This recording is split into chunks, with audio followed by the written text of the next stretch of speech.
하나님 말씀 창세기 13장 14절에서 18절까지입니다. 창세기 13장 14절에서 18절입니다. 우리 같이 한 목소리로 읽겠습니다. 롯이 아브라함을 떠난 후에 여호와께서 아브라함에게 이르시되 너는 눈을 들어 너 있는 곳에서 북쪽과 남쪽 그리고 동쪽과 서쪽을 바라보라. 보이는 땅을 내가 너와 네 자손에게 주리니 영원히 이르리라.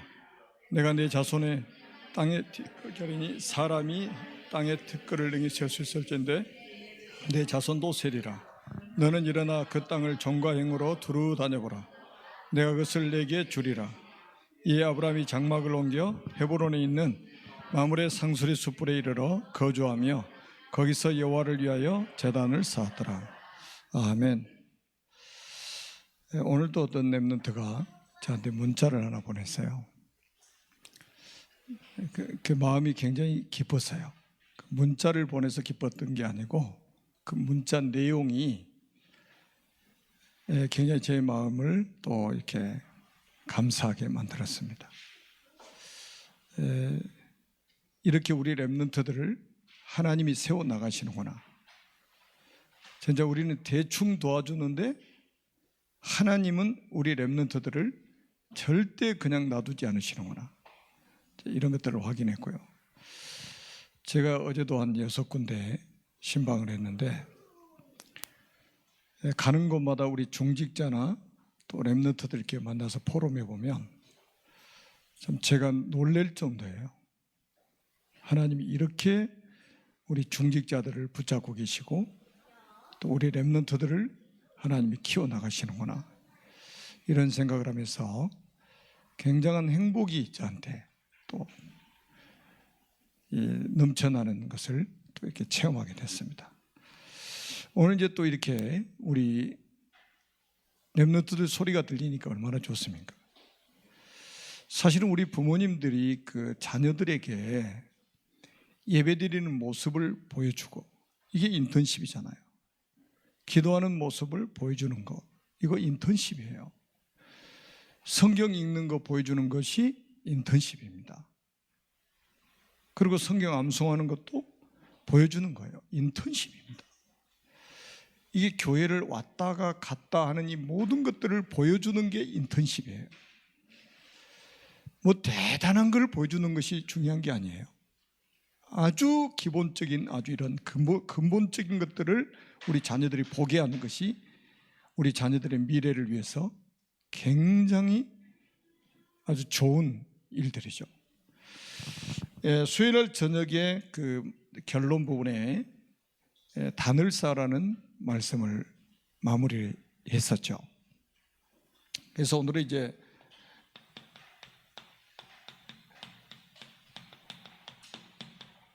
제단을 쌓은 아브라함입니다.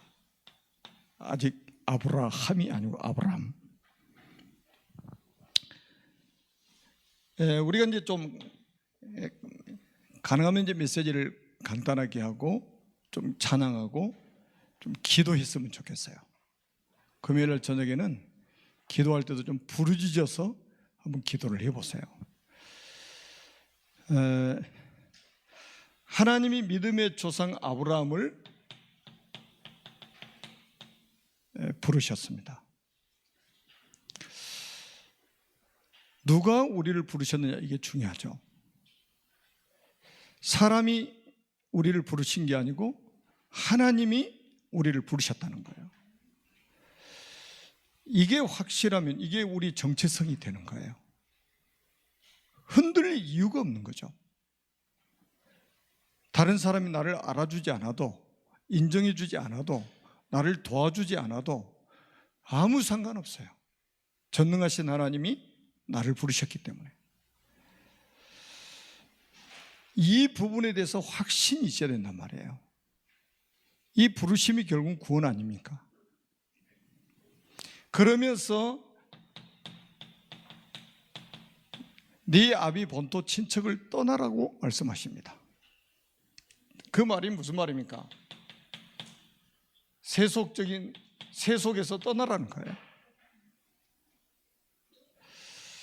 우상, 갈대아우르에서는 우상 만들고 우상을 섬기고 수출해서 먹고 사는 그런 지역 아닙니까? 그리고 불신앙에서 떠나라. 그리고 인본주의에서 떠나라. 세속적인 것에서 떠나라. 이거예요. 그러면서 또 뭐라고 그랬습니까? 가라. 내가 네게 보여줄 땅으로 가라. 이렇게 말씀하셨습니다. 그 땅이 어디입니까? 가나안 땅이죠. 왜 가나안 땅에 가라고 했을까요? 여기는 언약이 성취될 땅입니다. 그리스도 오실 땅이죠.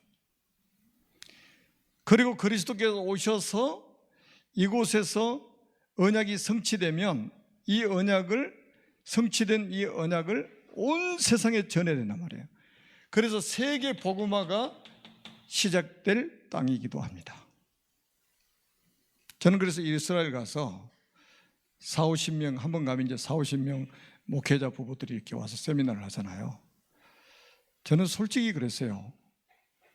우리가 당신들 가르치러 온 게 아니다. 당신들에게 빚을 져서 그 빚 갚는 심정으로 왔다. 이렇게 이야기를 했어요. 그게 맞잖아요. 예루살렘부터 복음이 시작돼가지고 전 세계를 돌아서 우리에게까지 복음이 와서 우리가 복음을 받았잖아요. 그래서 저는 이제 가르치러 온 게 아니고 빚 갚는 심정으로 왔다. 이제 이렇게 사랑의 빚을 갚으러 왔다. 이제 이렇게 하니까 그분들도 마음이 열려가지고 메시지를 받는 거예요. 그러니까 한마디로 뭐예요? 성경에 이제 그 유대인들처럼 이방인에게 유대인들이 메시지를 듣는다 이 말이죠. 이거는 기적인 거죠, 한마디로. 하나님이 하시는 거죠. 그리고 이 땅에는 31명의 왕과 7족속이 살고 있었습니다. 이거는 뭡니까? 영적 전쟁이 시작될 땅이기도 합니다. 이곳에 가라는 거예요. 그러니까 여러분들도요, 이런 언약을 확실하게 붙잡아야 돼요. 하나님 왜 우리를 부르셨냐 말이죠. 우리를 통해서 언약을 성취시키시고 우리를 통해서 세계 복음화를 시작하시기를 원하신다 이거예요. 그리고 우리를 통해서 영적 전쟁을 하기를 원하신다. 여러분, 우리가 예수 믿으면 아브라함이 받은 복을 다 받게 돼 있단 말이에요. 그리고 뭡니까? 이런 아브라함에게 엄청난 약속을 하십니다. 그게 뭐냐? 너는 큰 민족을 이룰 것이다. 작은 민족이 아니고 큰 민족을 이루게 만들 것이다. 그리고 네 이름을 창대케 할 것이다. 솔직히 뭐 우리 그러잖아요. 옛날 어르신들 이름 안 불러줍니다. 무슨 댁 이래 버려요. 결혼하면 그냥 뭐 이름도 없어져 버립니다. 누구 엄마 누구 엄마. 옛날에 이 동네 제가 처음에 개척 갔을 때요, 누구 엄마 부르더라고요. 근데 옆집 아줌마 부른 줄 알았어요. 그 자기 와이프를 부를 때 그렇게 부르더라고요. 누구 아빠 막 그걸 불러요. 자기 아이 이름을 불러가면서. 옆집 아저씨 부른 줄 알았어요. 근데 예수를 딱 믿고 나면요, 누구 집사님, 누구 권사님, 누구 장로님 이름을 정확하게 불러줘요. 여러분, 아브라함의 이름을 모르는 사람이 지구상에 없을 만큼 이 이름을 창대케 만들었어요. 여러분들이 정말로 언약을 붙잡으면 여러분의 이름이 창대하게 될 것이다. 저도 얼마나 감사한지, 제가 이 복음 없었으면 제 이름 석자가 완전히 묻혔겠죠. 묻혀도 정말로 처참하게 묻혔겠죠. 그런데 이 복음 하나 때문에요, 전 세계 이름이 알려지잖아요. 이게 하나의 방법이에요. 그리고 뭡니까? 너는 복이 될지라 그랬어요. 야, 전에 성경에는 너는 복의 근원이 될지라 그랬어요. 여러분, 예수 믿는 사람 자체가 복이라니까요. 여러분 자체가 복이에요. 저주가 아니고 복이란 말이에요. 여러분, 영적 자부심 가지시기 바랍니다. 그러면서 이렇게 말씀하시죠. 여러분 요 말씀을 여러분들이 딱 붙잡으면 3절 말씀을 딱 붙잡으면요, 12장 3절에 너를 축복하는 자는 내가 복을 주고 너를 저주하는 자는 내가 저주할 것이다. 자, 여러분 망할 수 있어요, 없어요? 여러분 망할 수 있어요, 없어요? 절대 못 망합니다. 안 망하는 게 아니고 못 망해요. 그러니까 여러분 지구상에 77억이라고 하는데 77억이 여러분 저주해도 여러분 저주받지 않습니다. 확실해요. 왜? 하나님이 약속하셨잖아요. 너를 저주하는 자는 내가 저주해버리겠다는 거예요. 너를 축복하는 자는 내가 축복하겠다는 거예요. 정말로 확신 가지시기 바랍니다. 이 정도로 우리 확신 가져야 돼요. 절대 흔들 필요가 없단 말이에요. 그러면서 뭐라고 말씀하셨습니까? 땅의 모든 족속이 너로 말미암아 복을 얻을 것이라. 땅에 있는 모든 족속이 너를 말미암아 복을 받을 것이다. 이게 세계복음만 이루어진다는 거예요. 언약 붙잡고 있으면 세계복음만 이루어지게 돼 있습니다. 하나님이 약속하셨잖아요. 너로 말미암아 땅에 있는 모든 족속이 복을 받을 것이다. 여러분 만나는 사람들이 복을 받아야 됩니다. 아멘. 여러분 만나는 사람이 복을 받아야 돼요. 수요일날 저녁에도 제가 말씀드렸잖아요. 요셉이 보디발의 집에 가 있었는데 성경에 뭐라고 기록되어 있어요? 요셉을 위하여 그 주인의 집과 밭에 있는 소유물까지 복을 주셨다고 성경이 말씀하고 있어요. 누가 나를 도와주지 않아서 내가 안 된다? 속아도 한참 속고 있는 거죠. 여러분, 우리는 사람의 도움이 필요 없어야 됩니다. 하나님이 우리의 도움이십니다. 그러면서 4절에 보니까 아브라함의 신앙관이 나오죠. 아브라함이 여호와의 말씀을 쫓아갔다.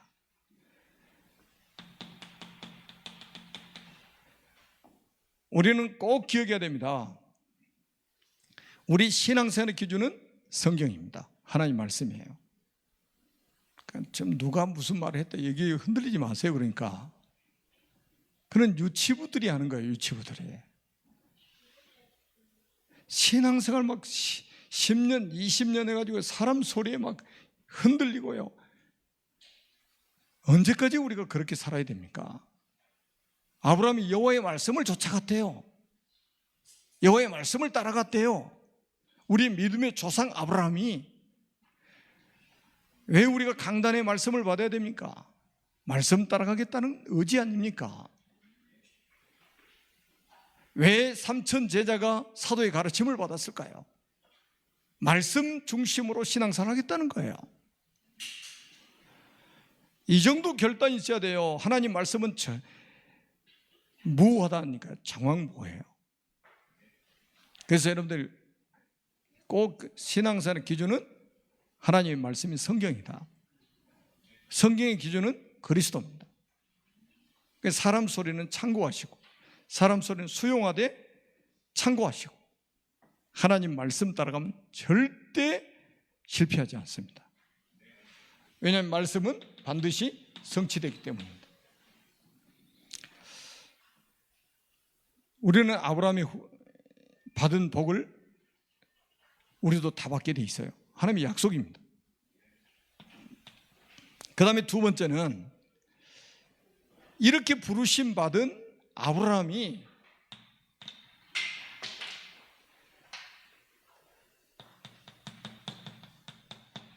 예틀에서 벗어나지 못하고 있어요. 여러분 구원받은 사람들이 거의 다 왜 지금 응답을 제대로 못 받냐면 예틀에서 벗어나지를 못하는 거예요. 아브라함이 부름받은 것 정확하잖아요. 절대로 망할 수 없는 사람으로 부름받았잖아요. 사람의 도움이 필요 없을 만큼 확실한 약속을 받았잖아요. 그런데도 불구하고 예틀에서 벗어나지를 못하고 있는 거죠. 그게 어디에 나옵니까? 창세기 12장에 10절부터 나오죠.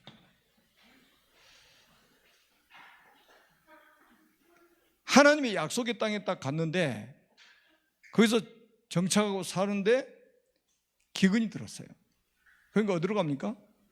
애굽으로 내려가 버립니다. 무슨 문제 왔어요? 의식주 문제. 이거요, 여기에 정말로 사람들이 좀 잡혀 있는 거죠.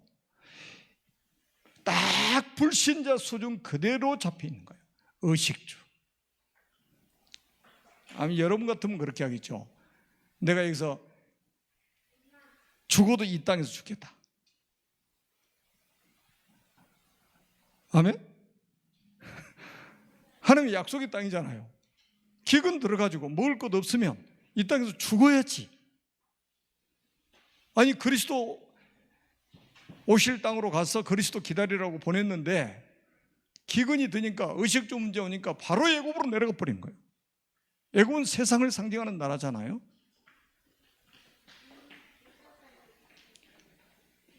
자, 여러분 꼭 기억하세요. 사단은 이거 가지고 우리를 속입니다. 이게 애틀이에요. 우리가 이 의식주 문제가 필요 없다는 말이 아니잖아요. 우리가 육신을 가지고 있는데 필요하죠. 그런데 이거 여기에 우리가 이 틀 속에 갇혀 있으면 안 된다니까요. 다시 말해, 이 틀 속에 노예가 돼 있으면 안 되는 거예요. 그리고 보세요.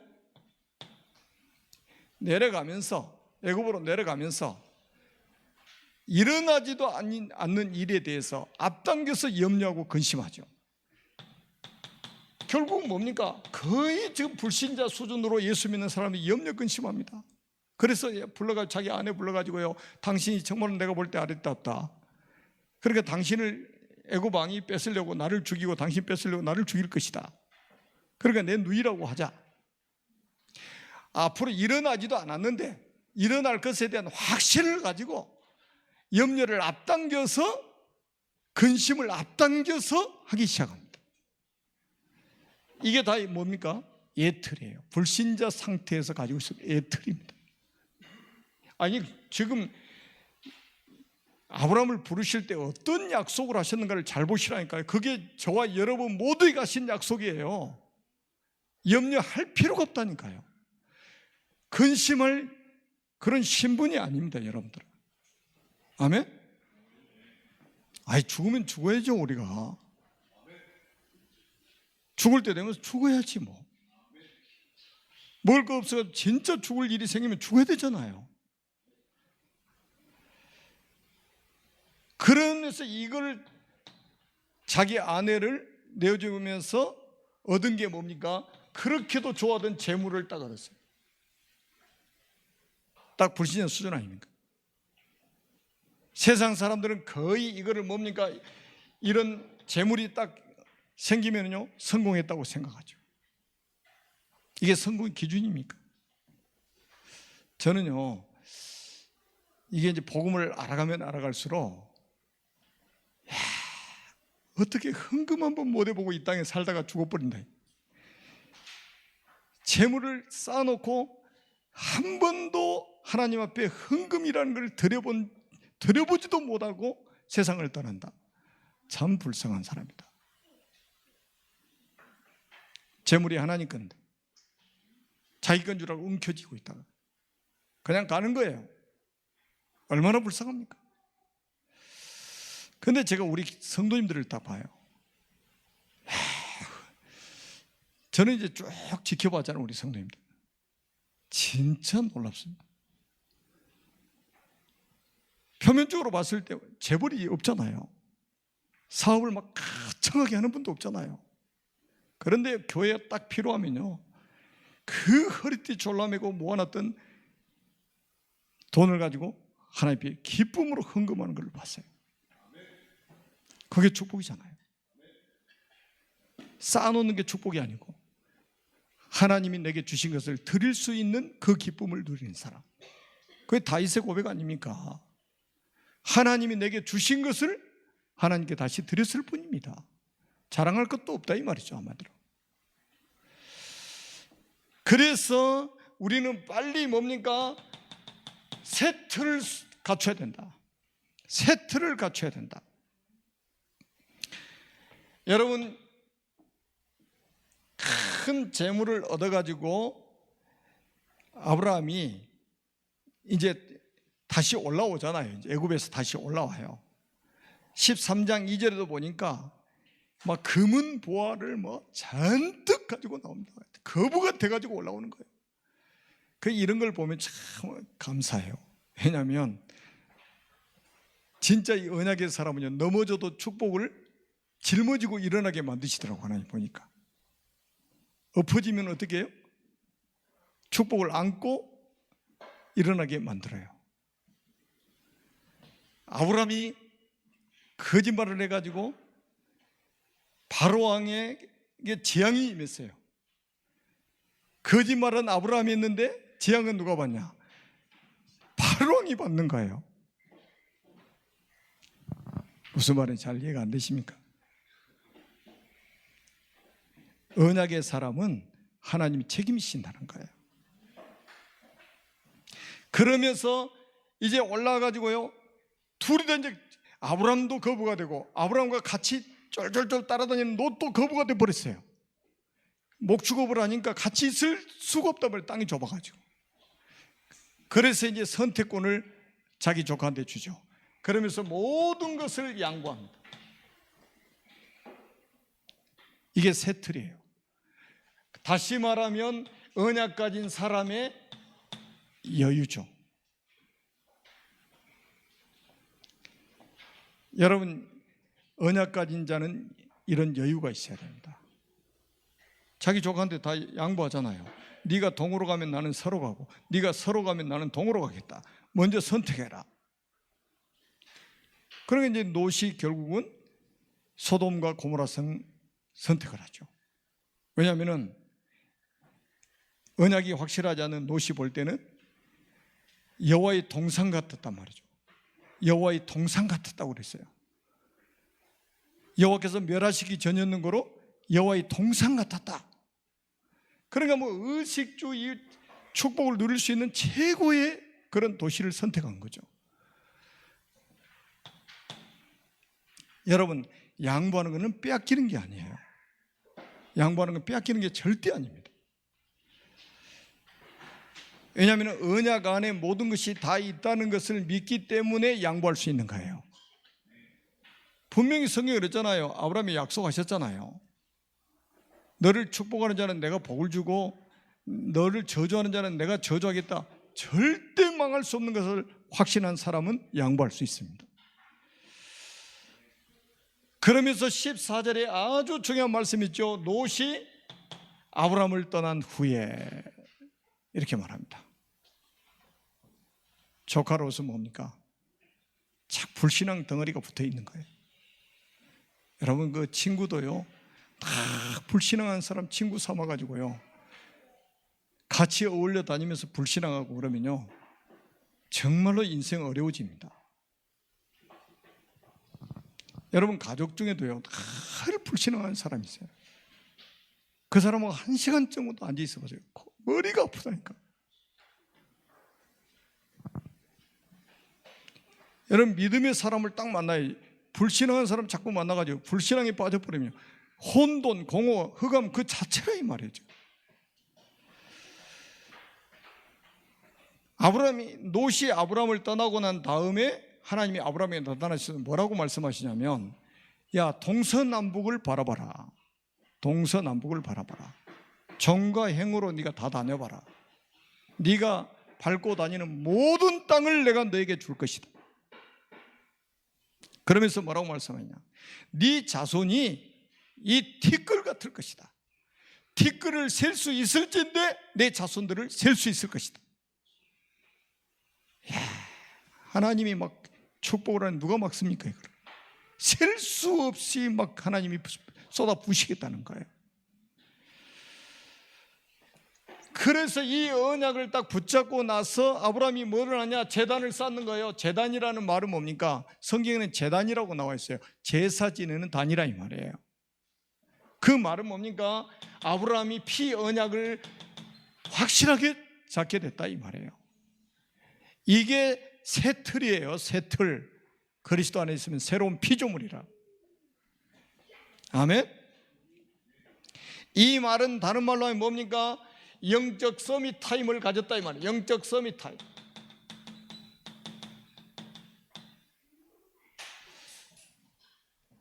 저는 말씀 들을 때 굉장히 집중하게 돼요. 그 시간이 저는 기도하는 시간이고, 저는 혼자 찬양을 할 때가 너무 좋아요. 어떨 때는 거의 1시간 혼자 찬양하거든요. 이 찬양하는 그 찬양 가사가 전부 기도 제목이고 내 신앙 고백인 거예요. 그게 영적 서밋 타임이에요. 여러분 기도하러 오면 막 눈 감고 딱 뭔가를 해야만이 그 기도 시간이 아니에요. 말씀 들으면서 기도하는 거예요. 찬양하면서 기도하는 거예요. 성경 읽으면서 기도하는 거예요. 예배하는 중에 기도하는 거예요. 말씀 들으면서 기도하는 거예요. 그게 다 영적 서밋 타임이에요. 지금 우리 교회 집중훈련을 지금 계속 한단 말이죠. 지금 오늘이 67일째예요. 67일째. 그러니까 저는 하루도 빼먹지 않고 녹취를 합니다. 제가 말씀드린 저는 목사이기 전에 저도 하나님 자녀이기 때문에 하나님의 말씀을 받아야 되잖아요. 그 시간이 너무 행복한 거예요. 그 시간이 너무 힘이 나는 거예요. 여러분 모두 다 그 축복 지금 누리고 계시잖아요. 그게 영적 서밋 타임을 누리는 것이라 이 말이죠. 아브라함이 제단을 쌓았다. 마무리 상수리 수풀에서 제단을 쌓았다. 피 언약을 확실하게 붙잡았다. 이거 아니면 안 된다는 결론이 딱 나와버린 거죠. 이 정도 여러분들이 축복받으셔야 돼요. 그러니까 어떤 일이 벌어지냐면 아브라함 주변의 흑암 세력이 다 무너집니다. 롯의 가정에는요 흑암이 덮치는데 아브라함 주변에는 흑암 세력이 다 무너져 버려요. 그럼 뭐하고 똑같냐면 지금 이제 모내기철이더라고요. 이 모가 자라고 이제 이게 곡식이 나올 때 정도 되면 벌레들이 많이 생겨요. 곡식을 먹으려. 그때 이제 농부들은 뭐 합니까? 소독을 하는 거예요. 농약을 치는 거예요. 농약. 그 농약 냄새 때문에 벌레들이 다 도망가죠. 죽거나 도망가요. 그럼 어디로 가겠어요? 농약 안 친 논으로 다 가는 거지. 농약 안 친 논으로 다 벌레들이 몰려드는 거예요. 그거와 똑같아요.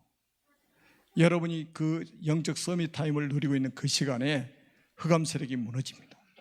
이 시간 이후로, 이 단을 쌓은 이후로 아브라함 주변에는 흑암 세력이 다 무너지기 시작했어요. 그러면서 아브라함 주변에 어떤 일이 벌어졌습니까? 318명의 제자가 일어났어요. 흑암 세력이 무너지니까 사람이 살아나죠. 흑암 세력이 무너지니까 제자가 일어나죠. 저는 이제 제가 요즘에 렘넌트들을 만나면 제가 아주 제 마음속에 있는 이야기를 제가 해요.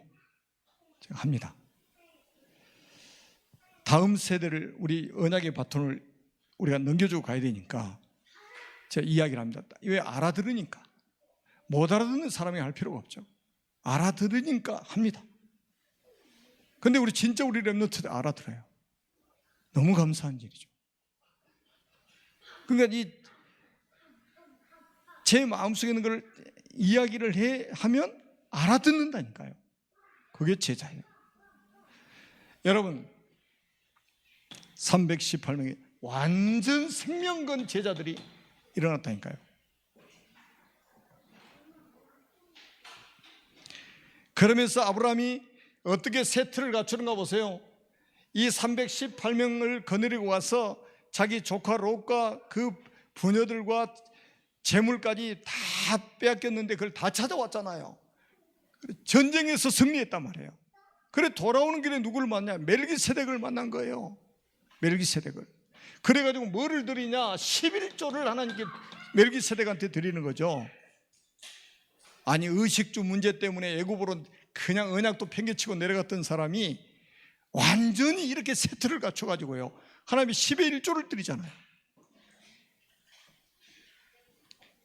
아브라함은 율법이 있기 전의 사람이잖아요. 이거는 율법이 아니에요. 11조는 우리의 믿음의 조상 아브라함이 했던 거예요. 완전히 경제관, 헌금관, 물질관이 완전히 다 바뀌어버린 거예요. 여러분, 정말 하나님의 백성들은요, 이렇게 바뀌어져야 됩니다. 여러분이 드리는 11조, 여러분이 드리는 이 헌금이 결국 뭡니까? 세계복음화 237 나라를 살리게 될 것이다. 그리고 뭡니까? 창세기 17장 9절에서 14절을 보니까 아브라함에게 아주 중요한 할례 언약을 하나님 명하시는데 13절 14절이 아주 중요합니다. 17장 13절에 보니까 내 언약이 네 살에 있어 영영히 있게 하라. 그리고 14절에는 뭐냐? 할례를 받지 아니한 남자, 그 포피를 베지 않는 사람은 내 백성 중에서 끊쳐질 것이다. 그러면서 그 다음 말씀이 진짜 무서워요. 내 언약을 배반하였음이라고 그랬어요. 내 언약이 네 살에 있게라고 그랬잖아요. 그런데 이 언약을 행하지 않으면 내 백성이 끊쳐진다는 거예요. 그 이유가 뭐냐? 네가 내 언약을 배반했기 때문이다. 피언약을 배반했다 이거예요. 그러면서 더 나아가서 이제 뭡니까? 창세기 22장에 보니까 이삭 대신 수양, 아들까지도 바칠 수 있을 만큼 완전히 세트를 딱 갖추게 되는 거예요. 그러면서 깨달은 게 뭡니까? 수양을 비밀을 깨달은 거예요. 이것 때문에 하나님이 아들을 바치라고 하셨구나. 모든 불신앙 다 끝나버렸어요. 이 정도 돼야 돼요. 아멘? 모든 불신앙 다 끝나버렸다니까요. 나 대신 그리스도 그 그림자로 봤잖아요. 그래서 여러분들이 이제는 예틀을 빨리 벗고 세틀을 갖추고, 우리는 이제는 나 혼자 살기 위해서 몸부림치는 사람이 아니라 하나님의 절대 계획이고 절대 목표인 237개 나라 살릴 전도자로 하나님 나를 부르셨다는 것, 이쪽으로 가야 됩니다. 우리 인생. 기도합니다. 살아계신 하나님 아버지, 은혜를 감사합니다. 오늘도 우리에게 말씀 주심을 감사합니다. 아브라함처럼 제단을 쌓고 영적 서밋 타임을 회복했어. 우리 주위의 모든 흑암이 무너지고 하나님의 나라가 임하고 237개 나라 살리는 응답의 역사가 일어나게 주옵소서. 오늘도 찬양하고 기도하는 그 시간에 하늘 보좌의 축복으로 역사에 주옵시고, 하늘의 군대 불말 불병거를 총동원시켜 주시고 성삼위 하나님께서 홀로 영광을 받아 주옵소서. 우리 주 예수 그리스도의 이름으로 간절히 축복하며 기도드립니다. 아멘.